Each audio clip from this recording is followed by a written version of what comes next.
नमस्कार दोस्तों, एक बार की बात है।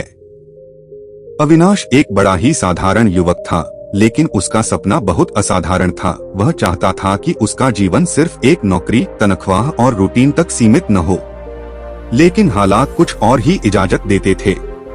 मुंबई की एक आईटी कंपनी में उसकी नौकरी थी। ऑफिस की जिंदगी वही थी, सुबह 9 बजे से रात 9 बजे तक स्क्रीन पर झुकी हुई आंखें, चाय के कपों के साथ मीटिंग्स और हर शाम थके हुए शरीर को मेट्रो में घसीटना।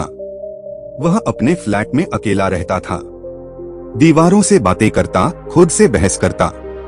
वह जानता था कि वह इस जीवन के लिए नहीं बना, लेकिन साहस नहीं जुटा पाता। अगर नौकरी छोड़ी तो घर का खर्च कैसे चलेगा? अगर असफल हुआ तो माँ पिता क्या सोचेंगे? क्या सिर्फ सुकून के लिए सब कुछ दांव पर लगा सकता हूँ? हर सुबह वो एक नकली मुस्कान के साथ ऑफिस जाता और हर रात वही सवाल उसके दिल में कांपता, मैं आखिर किसके लिए जी रहा हूँ?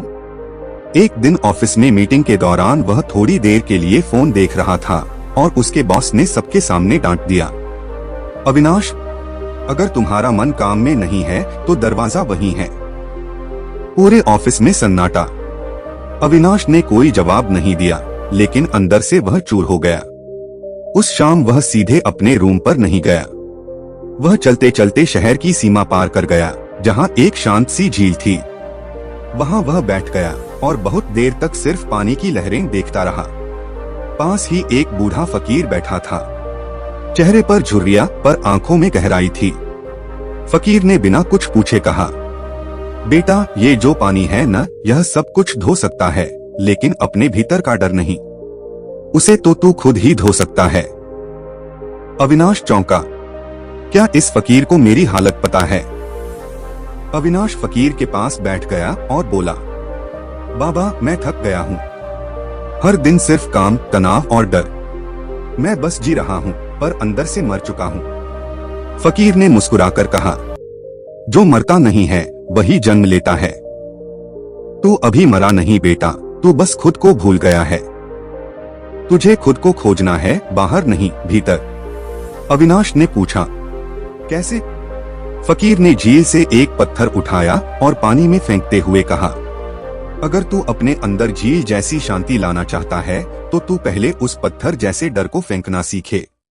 छोड़ छोड़ जो तुझे तोड़ता है। उस रात अविनाश देर तक झील के किनारे बैठा रहा, और जब वह उठा तो उसके भीतर कुछ बदल चुका था। उसने खुद से कहा, अब या तो मैं इस बचे खुचे जीवन को यूं ही खींचता रहूंगा, या मैं वो करूंगा जो दिल कहता है, चाहे कुछ भी हो जाए। अगले दिन उसने ऑफिस जाकर इस्तीफा दे दिया।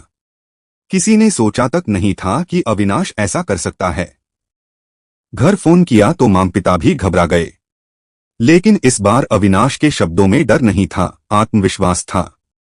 वह अपने गांव लौट गया, धुले जिले का एक छोटा सा गांव सुभाष नगर, जहां उसका बचपन बीता था।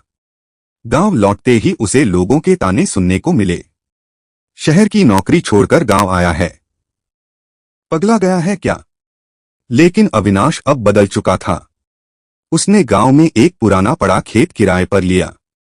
यूट्यूब से जैविक खेती, कंपोस्ट खाद, ड्रिप इरिगेशन और कीट मुक्त विधि जैसी चीजें सीखीं। वह सुबह 5 बजे उठता, खेत में काम करता और शाम को गांव के बच्चों को पढ़ाता। धीरे धीरे उसका खेत हरियाली से भरने लगा। मकई, टमाटर, पालक, सब कुछ जैविक। एक दिन एक किसान मेला लगा और अविनाश वहां अपनी उपज लेकर गया। लोगों ने उसका सामान पसंद किया। जिला अधिकारी ने उसे युवा कृषक सम्मान दिया। गांव वाले अब वही बातें करते थे।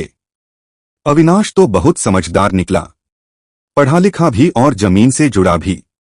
उसके पास अब एक छोटी वैन थी, जिससे वह अपने उत्पाद शहर में भेजता था। उसने गांव के 5 बेरोजगार युवकों को ट्रेनिंग दी और उन्हें भी काम पर लगाया। गांव के मंदिर में एक छोटा पुस्तकालय बनवाया।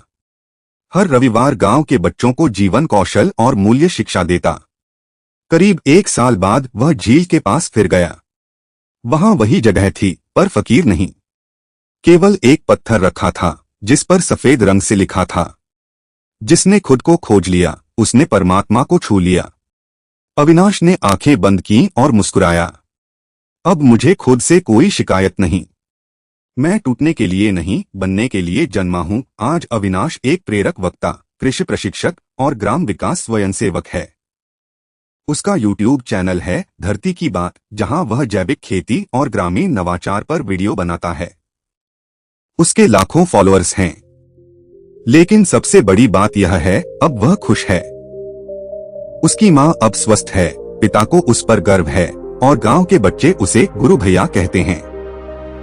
हम सभी अविनाश जैसे हैं, एक भीड़ में खोए हुए जो किसी और की परिभाषा के मुताबिक जी रहे हैं। लेकिन जब हम अपने भीतर की आवाज सुनने लगते हैं तो जीवन बदलने लगता है। याद रखो, असफलता डर से नहीं आती, डर में जीने से आती है। जीवन छोटा है, पर अगर वह स्वयं की पहचान के साथ जिया जाए